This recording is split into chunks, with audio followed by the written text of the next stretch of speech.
કોડીનાર તાલુકાના ઘાટવડ ગામે આવેલ રુદ્રેશ્વરી ભારતી આશ્રમમાં શ્રાવણ મહિનો લોકમેળા સાથે ઉજવાયો હતો। રુદ્રેશ્વરી ભારતી આશ્રમ ઘાટવડમાં આવેલ છે। અંદાજે 5000 વર્ષથી આ જગ્યા પર બિરાજમાન રુદ્રેશ્વર મહાદેવની સ્થાપના થઈ છે। ત્યારે જૂનું મંદિર હતું, ત્યારબાદ પ્રેમ ભારતી બાપુએ આ મંદિરનો જીર્ણોદ્ધાર કર્યો અને અંદાજિત 10 વર્ષ સુધી મંદિરનું કામ ચાલ્યું હતું। તે સમયે ભીમે આ શિવલિંગ પર પ્રહાર કર્યો। તે ખંડિત શિવલિંગ આજે પણ જોવા મળે છે। શિવલિંગની જગ્યા એ જ રહી, પણ મંદિરનો વિકાસ દિવસે ને દિવસે વધતો રહ્યો। પ્રેમ ભારતી બાપુ બાદ રુદ્રેશ્વર જાગીર ભારતી આશ્રમના મહંત ઇન્દ્ર ભારતી બાપુએ આ જગ્યા અને આશ્રમનો ખૂબ વિકાસ કર્યો અને હાલ મહામંડલેશ્વર મુક્તાનંદ બાપુ આ જગ્યાનું સફળ સંચાલન કરી રહ્યા છે। અહીં શ્રાવણ માસ, અમાસ, નવરાત્રિ, ગુરુ પૂર્ણિમા સહિતના તહેવારોમાં લોક ડાયરા, ભજન અને ભોજનનો અનેરો સંગમ જોવા મળે છે। થોડા સમય પહેલા જ ઇન્દ્ર ભારતી બાપુ દ્વારા આ રુદ્રેશ્વર મહાદેવ મંદિરે 152 ફૂટ ઊંચાઈ ધરાવતું ત્રિશુલ સ્થાપિત કર્યું હતું, જે વિશ્વમાં સૌથી ઊંચાઈ ધરાવતું ત્રિશુલ છે અને 140 ફૂટે મંદિરની ધ્વજા લહેરાઈ છે, જેનો અદ્ભુત નજારો અહીં જોવા મળે છે। રુદ્રેશ્વર મહાદેવ મંદિરની નજીકથી શિંગોડા નદી બે કાંઠે વહેતી જોવા મળે છે।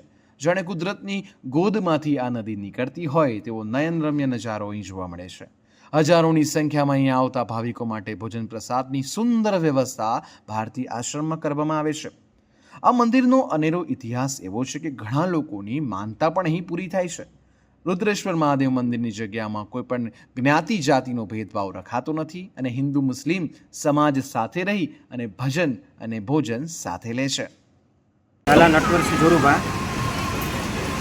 ગામ ઘાટવડ, સરપંચ તરીકે હું ફરજ બજાવું છું।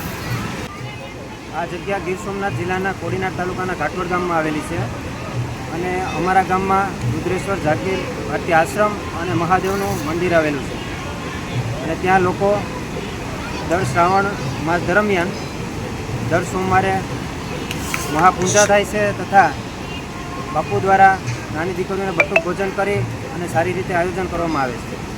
ખાસ અલગ પૂજા બાપુ દ્વારા પૂજા કરવામાં આવે છે અને નાની દીકરીઓને બટુક ભોજન અથવા ફરાળની વ્યવસ્થા કરી અને લાગણી અનુભવે છે।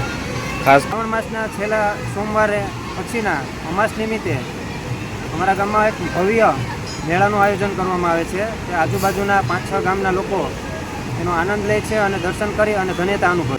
અમારા બાપુ 1008 મહામંડલેશ્વર મુક્તાનંદ ભારતી બાપુ તરફથી બટેટા પૌવા એવી ફરાળની આયોજન સમગ્ર ભક્તો માટેની વ્યવસ્થા કરવામાં આવેલી છે।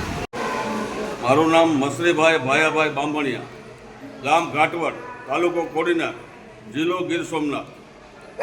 આ કોડીનાર તાલુકાનું ઘાટવડ ગામ સિંગવડા નદીને કાંઠે આવેલું છે।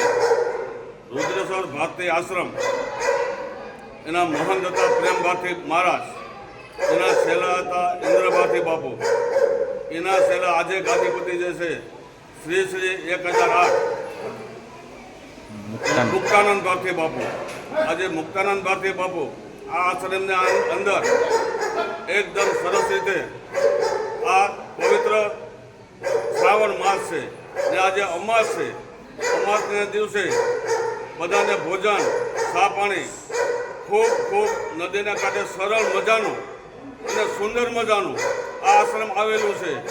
આ પાંડવો વખતની પાંડવો આ ભૂમિમાં આવેલા છે, આ ભૂમિમાં રહેલા છે, એની સ્થાપનાથી આ રુદ્રેશ્વર મંદિરનું નામ પડ્યું છે મહાદેવ રુધિર આશ્રમ। આ આશ્રમના અંદર બહુ સરસ સિંગવડાને કાંઠે આનું મૂળ નામ છે નકુમતી ગંગા, પણ આજે ઉલાવા નામથી સિંગવડા નદીથી ઓળખાય છે। એની બાજુમાં ડેમ આવેલો છે અને આખા ગુજરાતના નહીં તો મહારાષ્ટ્રના માણસો પણ આ શ્રાવણ માસની અંદર બધા દર્શને આવે છે, દર્શનનો લાભ લે છે અને શાંતિ અને આનંદ અનુભવે છે। આ આશ્રમ બહુ મહાન છે। અહીંયા ભજનોના પ્રોગ્રામ, ગુરુ પૂર્ણિમાના પ્રોગ્રામ બહુ ભવ્યમાંથી ભવ્ય થાય છે। આ આશ્રમ એકદમ સરસ મજાનો એક વખત જોવાલાયક, માણવાલાયક અને ત્યાં સુંદર મજાનો ડેમ બનાવેલો છે, એની માથેથી ખળખળ પાણી વહેતું છે। આ રુદ્રેશ્વર આશ્રમથી રુદ્રેશ્વર બાપાની કૃપાથી ઘણી બધી માનતાઓ પાવે છે, પણ દિલથી જો માનતા હોય તો એમાં 100% સફળ પણ થાય છે।